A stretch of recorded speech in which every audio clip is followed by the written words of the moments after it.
What's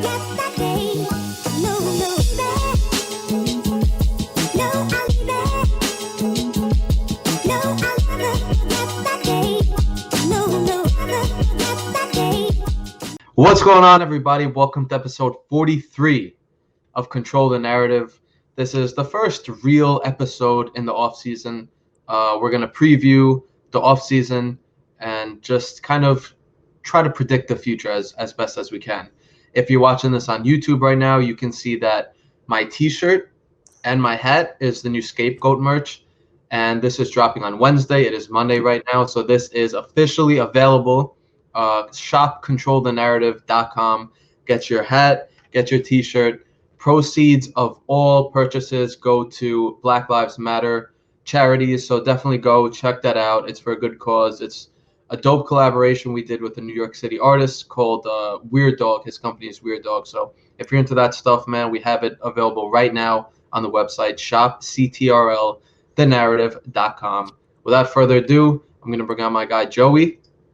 Joey, what's going on, man? How you doing tonight? Hi, everybody.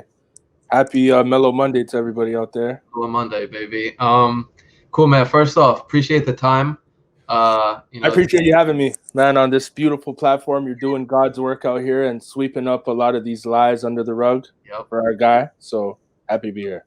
It means a lot, man. Appreciate that. All right, cool, man. So let's get into you a little bit. You know, we just talked a little bit off camera about how you're from Toronto, and for me, that's my second favorite city that I've been to. I've been to a few cities. Love it there. Why don't you give us like a 1 to 2 minute backstory on how you got into the NBA, how you got into Melo, and just really how you got into basketball? All right. Well, my fanship of the game probably began. Well, let me start off. I was born in 1988, so you could see the time frames and stuff. My earliest memory of the league was Jordan's third title. I was 5 years old, and he went up against Barkley. Yep. That was my earliest memory, and Barkley I kind of looked at as the second biggest star in the league at the time, before Shaq was drafted and Penny. But I didn't know those intricacies yet. But my first recollection of the league was definitely '93 Barkley and Jordan, right before Jordan went on for the first retirement. So that was my first recollection of the league. By the time they were going up against Utah back-to-back, I more knew what was going on and could watch an entire game. So I remember 97, 98, those last two seasons. And then I was like a full-blown basketball head after Mike retired. So Mike got you into it? Absolutely. Okay. Absolutely. And how'd that go from Jordan and, being like enamored at those finals to Melo?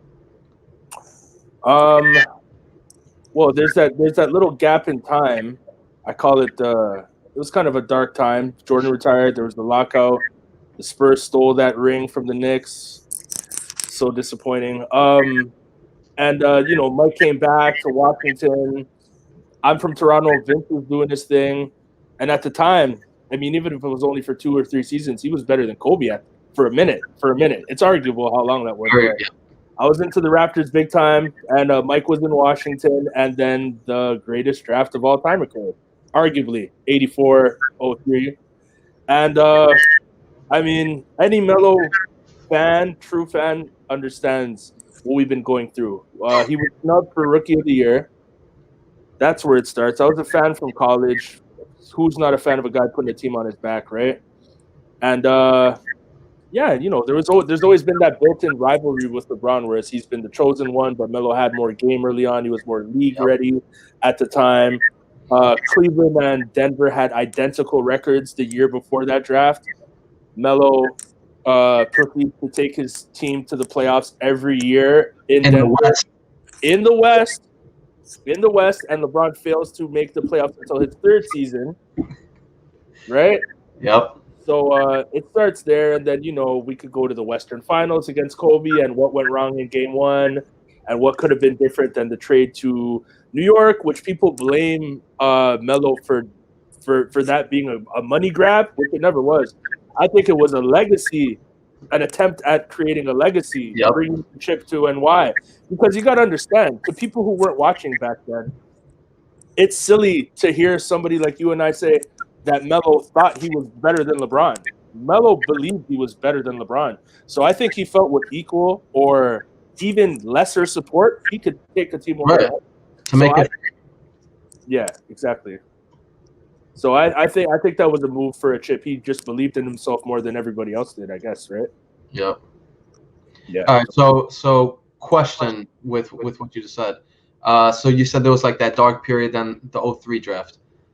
I'm just curious, why did you go with Melo over LeBron? Was it because like LeBron, everybody liked LeBron, or like did you just like Melo's game more, or what was it?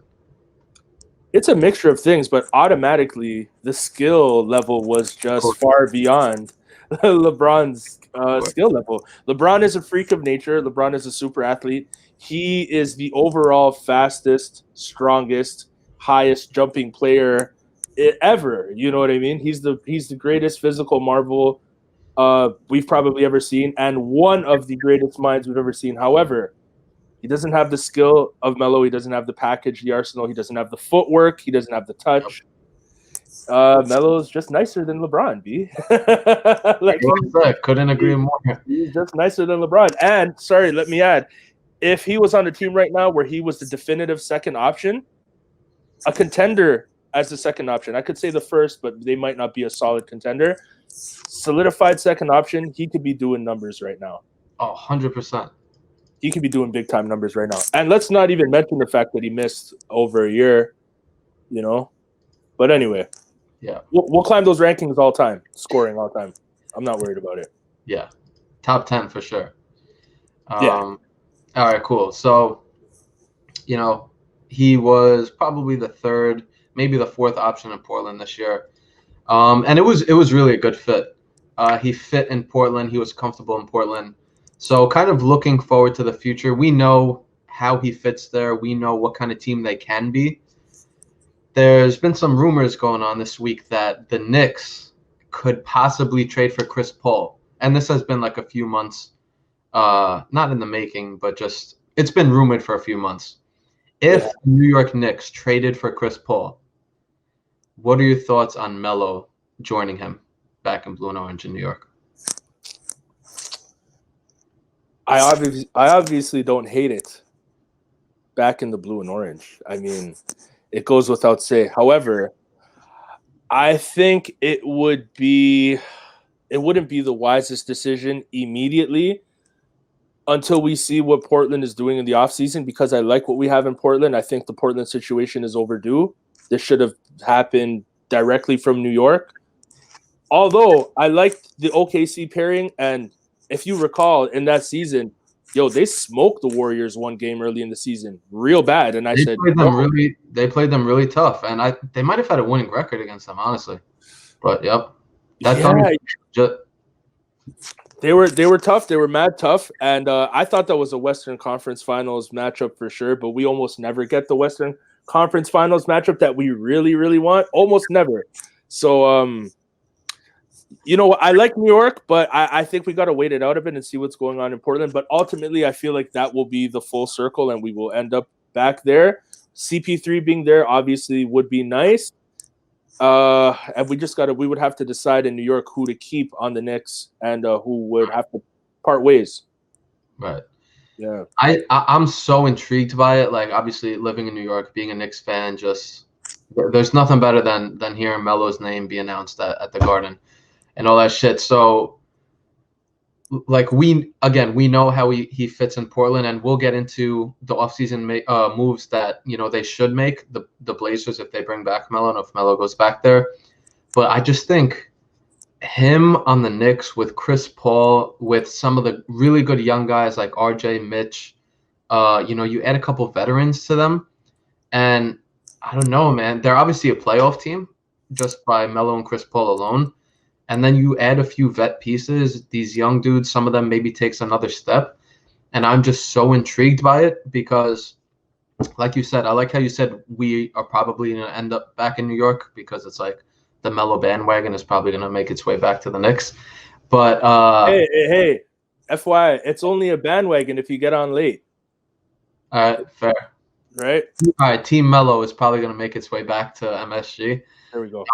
But just doing that on a winning team, to me, it could really be special. And I just think Melo and Chris Paul, I've dreamed of them really playing together. They played 10 games and not even because Chris Paul was out like 4 Yeah, I've always wanted that too. And D'Antoni and the Priz bullshit, whatever his name is, ruined it. Bizdelic, yeah. Yeah, there he is. I just feel like they are a perfect combo. Like Chris Paul to me is one of the, if not the best point guards I've watched. You know, I was born in '94, so I didn't really get to watch like, you know, Stockton and Isaiah and you know, guys like that. But Chris Paul, and I just watch him, the way he controls his team, the way he leads, the way he shoots, just like everything about him, the skill set that dude has is just unbelievable. And you know, they're obviously older. Like this was supposed to happen back in 2011, Melo, CP, and Amari at wedding when they made that toast. But I almost feel like better late than never, and it's worth a shot if they can compete in the East. And I'm not saying compete, be a top 2 seed, but maybe best case scenario be a top 4 seed, and then fuck it, you see what happens in the playoffs. I think it would be really, really tough for Melo to pass up if the Knicks trade for Chris Paul. His boy Leon Rose is now the president. And former agent, correct? Yep. Okay. Former agent, and he's the president. So I just see things aligning, and I just think that'd be really, really tough for him to pass up coming back here on a winning team. Yeah, and you know what? That's the whole deal for me. My hesitation, if you want to understand why I hesitated, it's because I don't want it to be a gimmick signing. I don't want it to be, as he's alluded to before, he's not trying to have a farewell tour. Like, I want him to compete. And obviously the best ground to compete is the East. But then again, for how long? Because I think KD and Kyrie is going to be very dangerous in Brooklyn. 2 scorers and closers. So it's gonna be tough. But we'll see. Certain teams may get dismantled. We don't know what's going to happen with Milwaukee. Yep. But yeah, as long as Melo can compete, and if New York will be competitive, and they shake things up the right way, get CP, I'm for it. But I guess we'll talk after about what I really think about the Blazers and what they should do if they want to be competitive next year. All right, perfect transition. Let's get into it. The question that I wrote down, which you kind of, I'm a natural. I guess it's my first time. You said word for word. My question was, how can Portland become a legit contender next season? So, what do you think their weaknesses are? What do you think they should do this offseason? And again, this is very early. This is literally a week after they got knocked out. So, just a disclaimer. But I'm not going to do a dramatic buildup. I'm going to get straight dark. We're going to take the dark route right away. Okay. And this is not a personal attack to him as a player, person, or anything like that, because I like his game.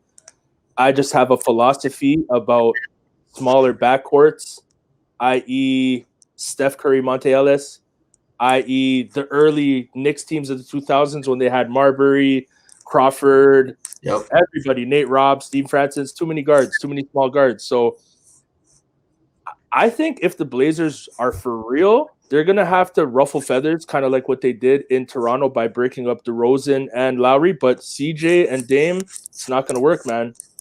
We need a different 2 guard. Why? 2 guard. They've got game. They're skilled enough and they're shot makers enough to compete to an extent.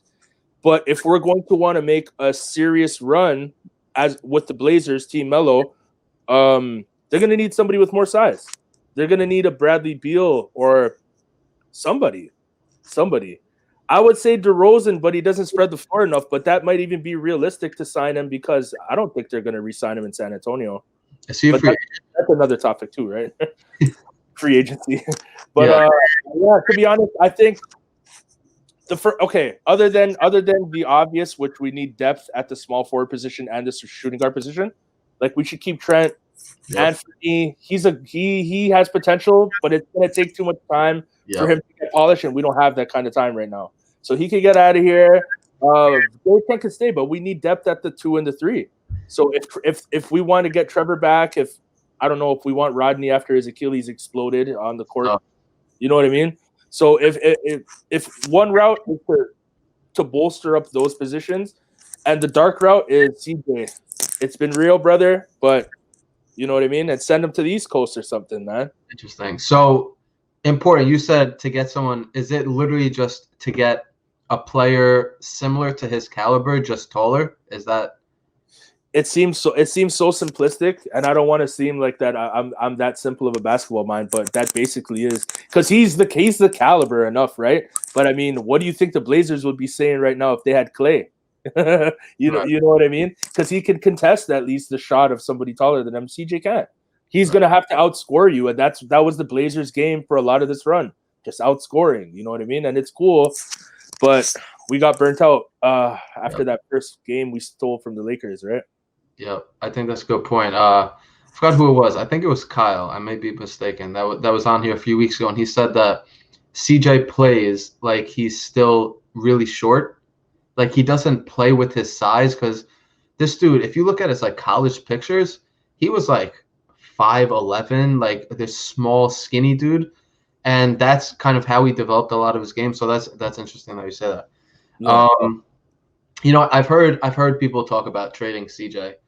As a Melo fan, like I'm not a Blazers fan. I don't know about you. Like they'll always hold a special place in my heart for what they did for our guy. But like realistically, I'm not going to care how they play in 5 years. So as a Melo fan, I'm not opposed to trading CJ, just because we kind of saw.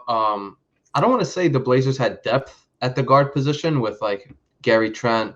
We talked about Anthony, Rodney Hood before he went down, but they had pieces there. And at the 3 and at the 4, they really didn't have pieces. Like they signed Melo after, 13 games of the season, and he started. Like that shows how shallow that was. And then Zach Collins came back. He got hurt in the bubble. Well, we had Melo at the 4 the whole time because Zach was gone, right? And Nurk was out. And Nurk, he had some up and down play in the bubble. The first few games I was like, wow, this dude is fucking amazing. He's the missing piece and all that. Nurk is really good. Whiteside seems like he's out. It doesn't feel like he wants to take a bench role at this point. And I don't know. I just feel like he was a different player pre-bubble as opposed to post-bubble. Absolutely. Well, we already know he has an ego. He's the reason that Pat Riley shorted Dwayne Wade like $2, $3, $4 million. When D-Wade went over to Chicago. Right? You know that Whiteside has an ego, and I've never been a fan of that kid, to be honest. So he could beat it. I don't know if his stock value might be up right now because he led the league in blocks and shit or whatever. But I don't know. He can get out of here. Nurk, I think Nurk is everything that he's cracked up to be. We got to cut him some slack though. He came off of a right? And he jumped right into the field, and he did well at first, and a lot of that was just adrenaline and the comfort that Dame and Melo gave him. But that's fair. He hit a wall, and it's like, fuck it. He's a big boy too. That's fair. Yeah. So, all right. So, what weaknesses did you see this season? Like, shot blocking was an issue when Whiteside was not out there. Like, there were times where Anthony Tolliver was at the 5 for Portland. Melo was at the 5 for. I was so happy when we got rid of that guy. Sorry, Tolliver. Bro, I liked him. I thought he was not as like a starter, but like off the bench. I don't know. There was something about. He's an effort guy, but he's just, I don't know. He's never been one of my guys. I don't know. Sometimes you like a guy as soon as you see him. It's your face. I don't like your face. Maybe it's just that he talked really highly of Melo, and that's kind of giving him some extra points. You know what? I think he did do that in the middle of the season, and I'm going to give him props for that. I forgot about that. So I think that's why I have like I kind of fuck with him. Same thing with Hazonia. Hazonia, I can't even begin to talk about how bad like he plays sometimes, but he always he always sticks up for Melo. He always retweet shit, #stay Melo. So again, I'm not going to shit on him too much. But let's go. And he's a New York guy, but we won't harp on Hazonia right now. But that's too. And he blocked LeBron to win the game versus the Lakers, and I'll never forget. So Hazonia, all right, we'll cut Hazonia some slack. But like I went into that Whiteside and the shot blocking thing because I felt like that was a weakness. They had no real rim protector. Whiteside, yes, he led the league in blocks, but that was it. Like he was the only guy on the team who could do that. So I think like shot blocking is a weakness. Perimeter defense, especially, we saw that shit. Like you said in the bubble, and we'll get into like the bubble Blazers after this, but they were winning games by outscoring teams. Like they did not play any defense. So perimeter defense was an issue. Only Melo was playing any defense. one of the best defenders on the team. I think actually statistically, which I'm not a super stat boy, but I think he was the best defender per possession. Whoever it was he was guarding, he was anyway, whatever. Yeah. So for me, those two things, like I think they need. I feel like they're fine with scoring. Damian Lillard, obviously, he's not going to score 50 every night, but he could be a guy who scores 30. You have some pieces like Gary Trent, who's really proven to be a really important piece of that team on both ends, and especially for me offensively, like going fucking crazy like he did. If you bring Melo back, again, maybe not make him the second option, but bring in another scorer. So I don't know. I'm thinking like get some perimeter defenders. If it comes at the expense of CJ, if it's a really good one, I guess I'm okay with that. Like I really like CJ and his game and things like that. It hurt me to say that, B. I'm telling you the truth. Yeah. But so what do you think? What are the weaknesses and what do you think they should improve on besides just get CJ the fuck out of here? Bro, the most glaring thing to me, alarming thing to me, was the lack of depth off the bench because we can't keep a lead when our bench guys come in. Yep. Perimeter defense as well. Obviously, we'd like to contest threes a bit more and lure guys into the paint against our bigs more. So we need better perimeter defenders. And again, that's going to be the obvious thing that they address because we lost two small forwards that could play anywhere on the perimeter, Trevor Ariza and Rodney Hood. They could have made things a little different. We would have probably won the series, but it would have been more interesting, because Melo gave us 27 the last game. He's checking Braun on the other side. Yep. Imagine he didn't have to check Braun. You know what I mean? But depth is number one in my mind. And then it's just the perimeter defense because Nurk is a capable defender, and we might not keep Whiteside, but we had a rim protector alongside of Nurkic, so that wasn't the issue. Whiteside's efforts may waver from here to there; it may vary, but he's out. He's a free agent. He's going to get paid somewhere. He's not coming up. Yeah. He'll probably go to a non-contender. He might end up in Cleveland or something with Tristan Thompson or something. We'll come back to this in a month. Oh, that made me think too. We got to get Kevin Love in Portland, eh? They were talking about that shit for a while. We could revive his career, buddy. Kevin Love for CJ. That's been a rumor for straight up. Maybe like a few minor pieces on one side, but that's an interesting decision. I think we actually talked about that on a podcast like months ago, before the deadline. But that would be interesting, for sure. It would be. And then the question is, that's a huge sacrifice to make, man. Like, does Kevin Love still have that kind of juice, where he could equate what he brings to the table, even though he bring maybe a little less scoring, but with the rebounding, would it equate to what CJ brings to the table? I'm not quite sure, but it's definitely interesting. I wouldn't be mad. Would you be mad if they did that? I would not be. I wouldn't be. You want to know why? Why? Because our guy would be the second option. I swear I always think that in the back of my mind. Like, obviously, let's just say CJ gives them a better chance to win the championship. Even if it goes down a little bit, but Melo will average like 5 more points a game. And like I don't like to think like that. Like at this point, Melo's fucking 36. By the end of next season, it's gonna be 37, which is fucking wild to think about. So like he needs a championship, but at the same time, like, yeah, we obviously want to see him ball out. We want more minutes. We want more touches. We want more responsibilities. Give it all to us. Yeah, and he proved it. Look at that last fucking game. Obviously, it's one game, but 27 points, efficient shooting. There was a lot of points that I looked at it and unbiasedly said he should be the second option on this team right now. Yeah, he. I think what a lot of people not forget, but a lot of people don't think about is, when you call a player washed, it's really because they slow down or they can't get their shot off or they can't keep up defensively and things like that. Melo can still get a shot off over pretty much anybody. Like Giannis. I see him give Giannis buckets in OKC when he was out of shape. Yep. He gives Kawhi and PG buckets. Yep. These are top guys in the game, right? So I think that's where people get tricked up. Like people say for that last game in Houston, 1 for 11. Oh, Melo's washed, and just some stupid shit like that. Melo is always going to get, well, not always, but as long as he gets his own shot, he's going to make some. And like you don't have to worry about him making shots. You have to worry about, can he still get it off? It seems like he can very easily, so I think that's important. Especially with this new health regimen he's on, because he looked phenomenal.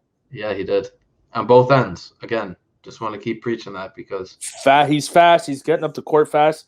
This is good. No matter where he ends up, we've got a good 3-4 years of our guy left for sure, no doubt.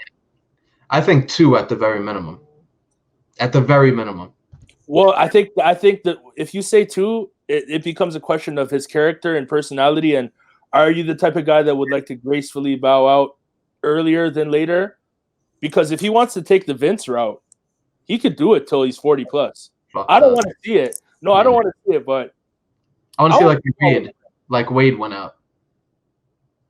Honestly, I have higher ambitions for him. I want to see him go out like Garnett. Anything is possible.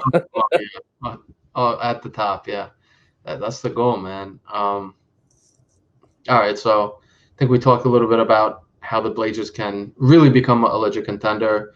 Next topic is, I was telling you before we started recording that I was editing a few videos. We're doing like a top 10 games of the season thing, and I was just editing the Bubble Blazers. We're calling them the Bubble Blazers. How just every fucking game came down to the wire, and it was just a wild 8-game stretch. Then they had that play-in game. Then they won the first game against the Lakers, and then everything kind of fell apart. But what I want to know from you is, do you think the Bubble Blazers were more exciting, or do you think they were more stressful?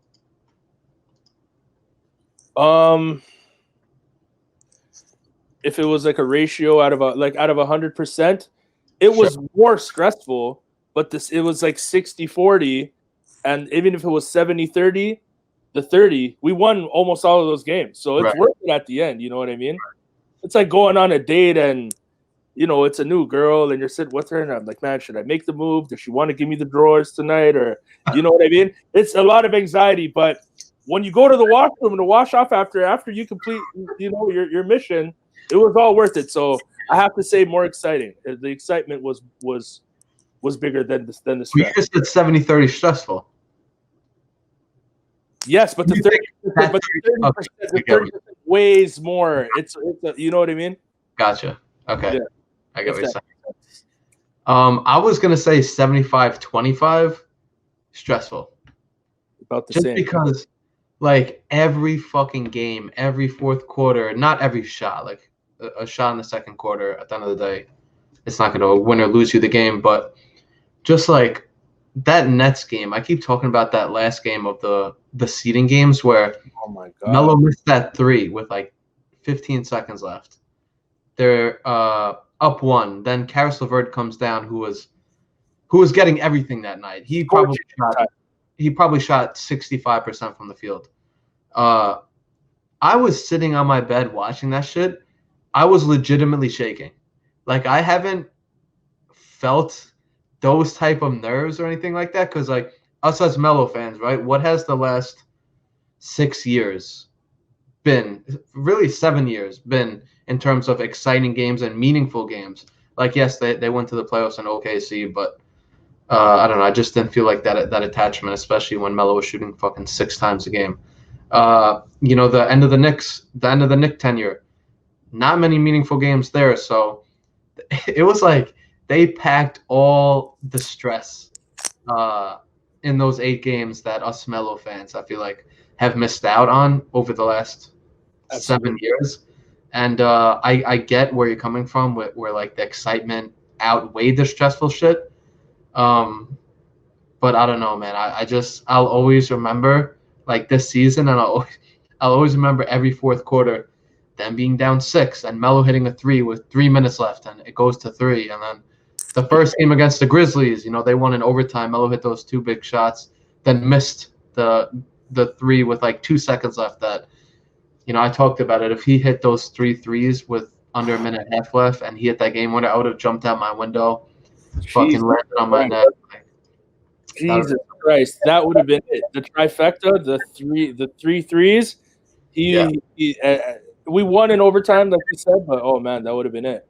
Yeah, just because like it was the first game back too, and it's like, yo, this is the team ahead of them, and like for me, there was just so much on the line that it was just to me, and like I don't want to say the stress didn't outweigh the excitement because I'm on board with what you're saying. I just think it was way more stressful, and yeah, I think I think that's what I gotta say about the Bubble Blazers. They were one hell of a fucking roller coaster, man.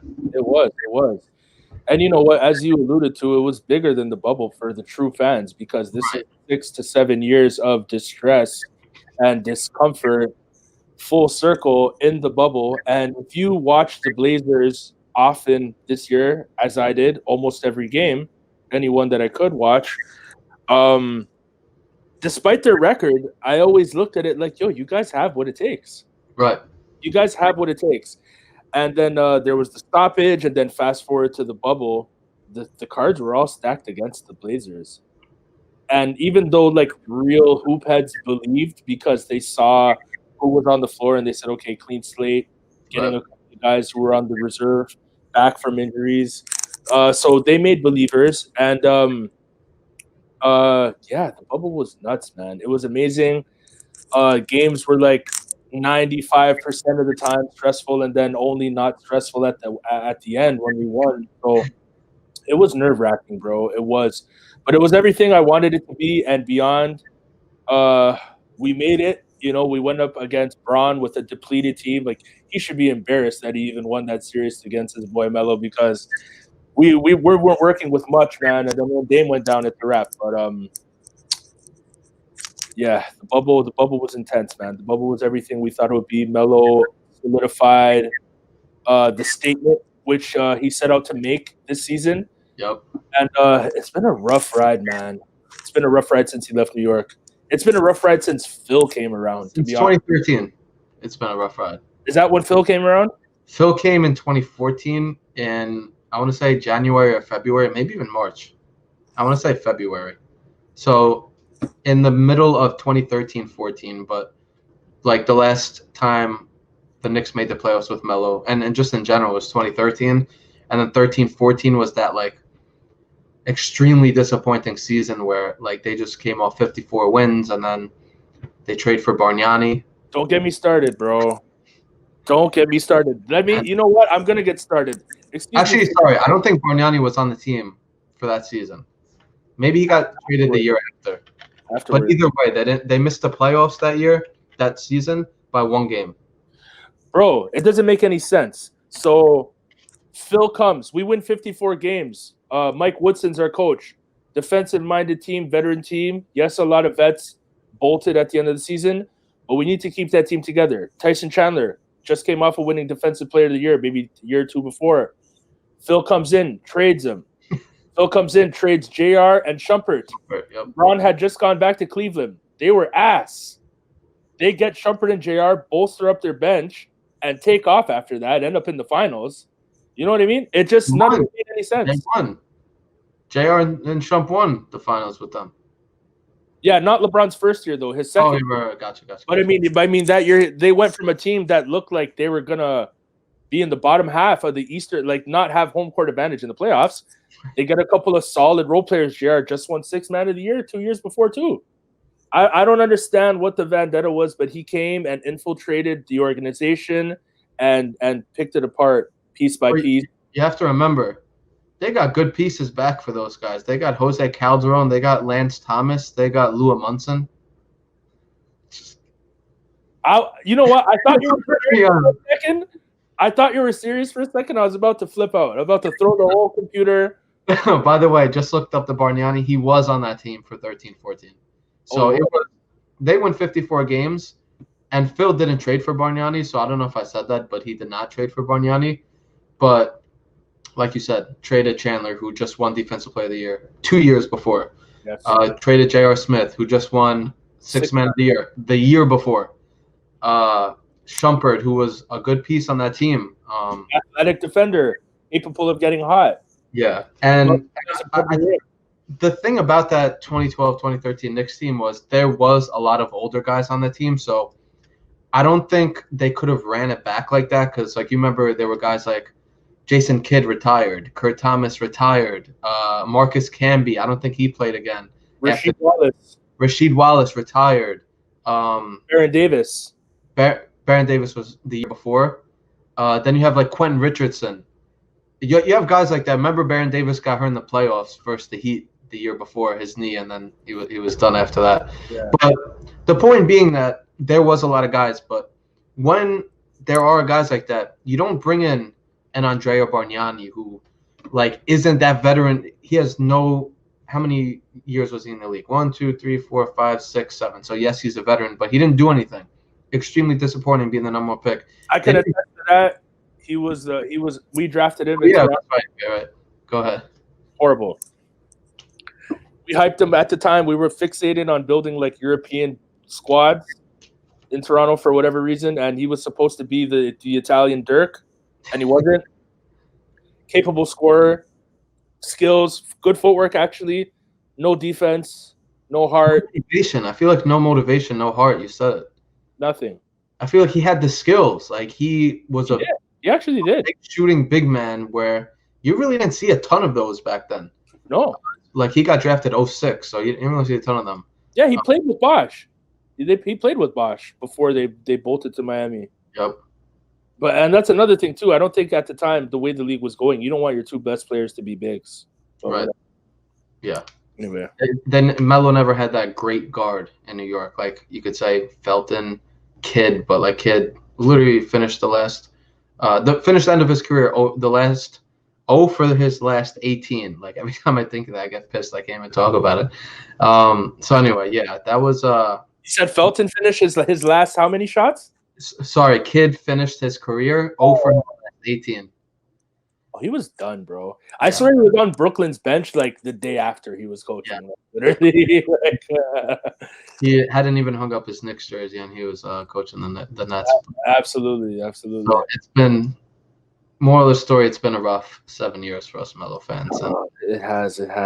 And people don't understand how much the situation within a team and an organization can affect the productivity of our favorite stars. So a lot of the hardships our guy has gone through, haters will say that they're self-inflicted, but they're purely circumstantial and not his fault at all. You know? Not everybody has the luxury of handpicking their teams, handpicking their coaches. Oh, he knows what I'm talking about. I wasn't trying to sneak this, man, but fuck. Good, no, Shoe fits, put that shoe on, man. I don't know if you know how I feel about LeBron, but I don't feel good about him. Let's put it that way. Yeah, me either. We could do an episode one day about that. Yeah. Wait, so I want to hit on what you just said. Because when you just said, like, there are things that happen that haven't been Melo's fault, when people ask sometimes, oh, how come Melo's never won a ring? He's been in the league for 17 years and things. And you try explaining it to them, then they call it excuses. When you tell them that Jason Kidd finished his career for his last 18, that's an excuse. Tyson Chandler got fucked up by Roy Hibbert. That's an excuse. J.R. Smith was out with Rihanna partying before playoff games. So when you give those reasons that have nothing to do with Carmelo Anthony, people call it excuses, and it's so fucking annoying. Like you ask me a question, I'm answering it. Like what do you want me to say? And then like his other real shot was in 2009. He went up against Kobe Bryant. Like nobody was beating him. So hey man, honestly, if we want to get into circumstances, I'll start where you left off. So in 08-09, that season, I think they just got rid of Iverson in Denver and brought Chauncey in. Yep. Denver could have won game 1 against the Lakers, and had they won that game, it would have been a totally different series. And it's not an excuse. Anthony Carter, right? Anthony Carter, right? Anthony Carter. Inbound. What the Trevor Ariza steal? Yeah. Yo, it's funny. It's like we're all haunted by this shit. It's like I don't expect you to remember it like that, but you do. Of course, man. Anthony Carter inbound, fucking Trevor Reese steal, and the worst thing ever, man. And yeah. Kobe knew Melo was the one too, eh? He knew that he was the guy from that draft. And they even were gonna get him on the Lakers before he went to New York. Kobe talked about it on the bench beside Melo during an All-Star game. He said, "This is my little brother, and I'd love to get him down in LA with me." I've never heard that before. If you got the clip for that, you got to send that my way because I've never heard. I know that when Melo was a free agent in 2014, 2015, I'm pretty sure 2014, he was like talking to the Lakers and stuff, but I hadn't heard that Kobe thing. So if you find that, you got to send that my way. I'm interested. In the All-Star game, 100%, and it's in between when Kobe lost against the Celtics 07-08 and Kobe's 5th title against the Celtics a couple years later. So it's in that time frame. Well, I'll look it up. We'll talk about it after. Interesting. All right, Joey. Yeah, we went over pretty much everything. Previewed the off season, and at the end of every episode, we kind of allow everybody to control a narrative of their own. You know, it can be Melo, it can be a different player, it could be a different team, it could be a different sport, it could be, literally any narrative that you want to control. And I'm just gonna lob it up to you and give you the floor to let you control a narrative. Okay, now everything has gone smoothly thus far. I wasn't too sure about the angle I wanted to take with this, so I'll probably just stay safe and go with an argument that I've been a battle that I've been fighting for many years, Okay. and it goes to the philosophy of people feeling like rings equate greatness, which they do. They're a big part of greatness, but rings are not everything, right? So I start my hypothesis, or whatever you want to call it, by saying KD is a better basketball player and power forward than Tim Duncan. And people throw rocks at me when I say this, but I mean, there's so many things I could factor in. We could talk about Timberwolves losing draft picks for several years in a row because of some type of scandal that I can't remember the details of with the draft, but they lost first round picks for like 5 years subsequently after that. So KG never had the teams Tim Duncan had, the structure that Tim Duncan had. KG wasn't playing with a fellow Hall of Famer and David Robinson. He didn't have that luxury coming into the league. Where else do I go, man? If we want to go to statistics, KG led the league in rebounding 4 times. Tim Duncan has never led the league in rebounding. The only statistics that Tim Duncan has on Kevin Garnett would be he's a little bit better of a shot blocker, and his field goal percentage is slightly higher because I feel like he took a lot more shots close to the basket. KG is a better jump shooter. KG, I feel, has more in his offensive package. He has a better handle, more steals all time, and average more steals. Better free throws. Off the tip like that. Yeah, years. Better free throw percentage by far. Tim Duncan is more of a LeBron as far as inconsistency at the line. I just think he's more skilled overall. If you want to get into statistics, if you want to get into the eye test now. So Kevin Garnett does 12 years in Minnesota. Loyal, re-signs twice. And then ultimately leaves to go to Boston. Past his prime, so they did it a little bit later than Miami. Although you could say that they did start the trend, and then Miami took it too far and stacked the deck against the league too much. But KG goes to Boston. They have a super successful season. They dominate. They dominated in the finals as well. 6 games, but that 6th game against the Lakers, they won by like 40 points. So, anyways, KG gets his first ring. They come back the second year. And Boston is on a tear. They're doing even better than the first year. They start the season off like, I don't know what it was, like about 20-something and 1 or something crazy. And Garnett gets injured against Utah, I think in January. It might have been before the All-Star game. And he misses the rest of the season. Boston goes on to have the most legendary first-round series of all time against the Chicago Bulls, all those overtime games and stuff like that. Exactly, but ultimately they lose to Orlando with Dwight and those guys, and then Dwight goes to the finals to get killed by the Lakers in 4 games. So I felt like the title was Boston's to win in that year. And then we'll go to the third year when they have the rematch against the Lakers, where the Celtics were up by 13 points. Sorry, I know you're probably cringing. You're from New York hearing all this Boston talk. KG is my second most hated player of all time, so I'm second most hated? Oh, yeah? Behind Pierce. Just all the fight. The Cheerios, I'll never forgive him for that. You know what? We'll have another talk about that. I don't want to get into negativity right now when we're having this positive conversation. But so then that third year, Boston was up in the fourth quarter of Game 7 in LA, up 13 points. The Lakers got into the penalty with almost 8 minutes left in the quarter, and they're shooting free throws the rest of the game. Couple non-calls. Pau Gasol traveled on an offensive rebound and got a bucket. They shouldn't have called it.